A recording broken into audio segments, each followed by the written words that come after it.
Bonjour tout le monde, bienvenue dans cette première vidéo de notre masterclass DataIQ. Aujourd'hui, nous allons explorer les processeurs de la catégorie Filter Data.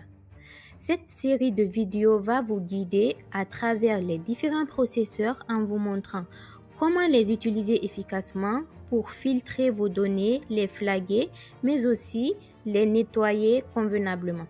Donc, restez avec nous pour découvrir comment optimiser vos processus de préparation de données avec DataIQ.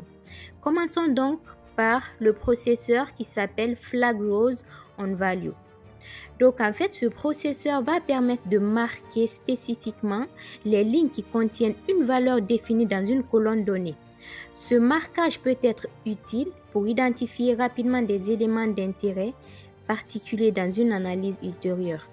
Donc, on va prendre l'exemple suivant.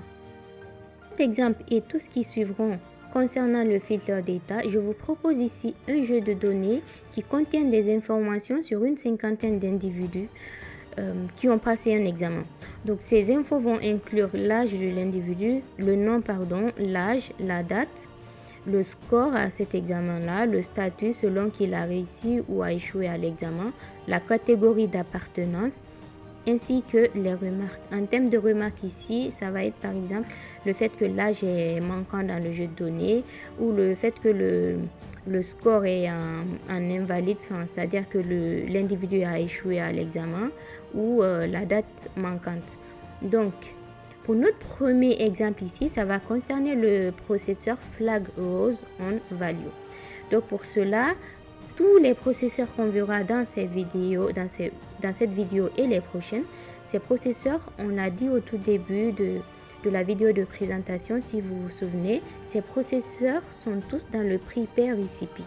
Donc, on les utilise pour préparer, nettoyer, transformer notre donnée. Donc, pour cela, je vais cliquer sur le Prepare Recipe, puis Create Recipe. Dans la fenêtre qui va s'afficher, il faut savoir que le Flag Rows on Value est une étape de préparation de notre jeu de données. Donc, pour ça, pour l'ajouter comme étape, je vais cliquer sur Add a New Step. En cliquant sur Add a New Step, j'ai une nouvelle fenêtre dans laquelle j'ai à gauche la liste des catégories de processeurs, donc le filter data qu'on a vu, qu'on est en train de voir du coup. Donc, pour ajouter notre processeur Flag Rows on Value, je peux soit cocher la classe filter data, puisque je la connais a priori. Donc, en cochant là-dessus, j'ai la liste de tous les processeurs de cette catégorie. Donc, je déroule la liste et je retrouve mon processeur. Ici, il s'agit du premier. Mais si jamais on a une liste qui est plus longue, plutôt que de cocher et dérouler, la deuxième solution peut être directement de taper le nom du processeur. Et donc, Flag Rows on Value, donc c'est le premier, je vais le cocher. Et du coup, dans cette fenêtre-là, on me dit de renseigner le nom de la colonne dans laquelle je veux stocker le résultat de mon flag. Donc, moi, je vais l'appeler test flag. Voilà, je vais l'appeler test flag. Donc, pour cet exemple-là, je cherche ici à utiliser ce processeur Flag Rows on Value pour flaguer toutes les lignes où ma colonne statut est en échec. Donc, pour mon exemple, je vais prendre la colonne statut égale à échec. Donc, pour ça, j'ai déjà nommé ma colonne résultat.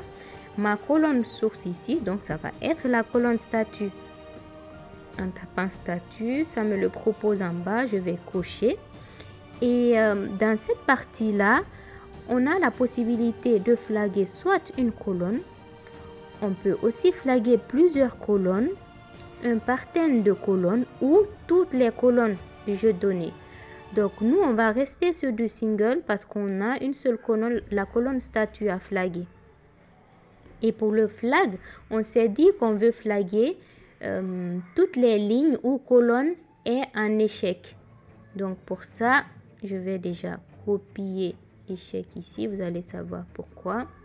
Donc, j'ai copié échec et donc ma condition, je répète, la condition c'est que le statut soit en échec. Donc pour ça, pour ajouter la condition, je vais cliquer sur plus value ici et coller échec. Donc lorsque je fais ça, vous allez voir que la colonne test flag va se créer et là-dedans, toutes les lignes où statut égale à échec ont été flaguées en 1. Donc à ces lignes-là, on a assigné la valeur 1. Donc après avoir ajouté la condition, on a le match mode ici. On a 3 propositions qui nous est faites. La première, c'est le complete value. La deuxième, c'est le soft string. Et la troisième, c'est les regex. Donc nous, on va rester sur le complete value. Et donc, je vais sauvegarder ça, puis lancer.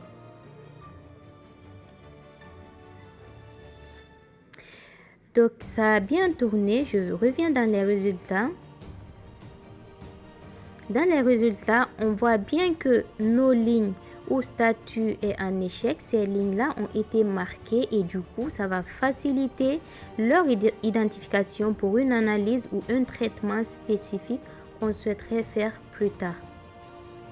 Donc, voilà, on arrive à la fin de cet épisode. Si la vidéo vous a plu, n'hésitez pas à liker, à commenter et à partager. Et surtout, pensez aussi à vous abonner pour ne rien manquer de nos prochaines vidéos. Merci d'être resté jusqu'à la fin de cette vidéo et à très vite pour la prochaine.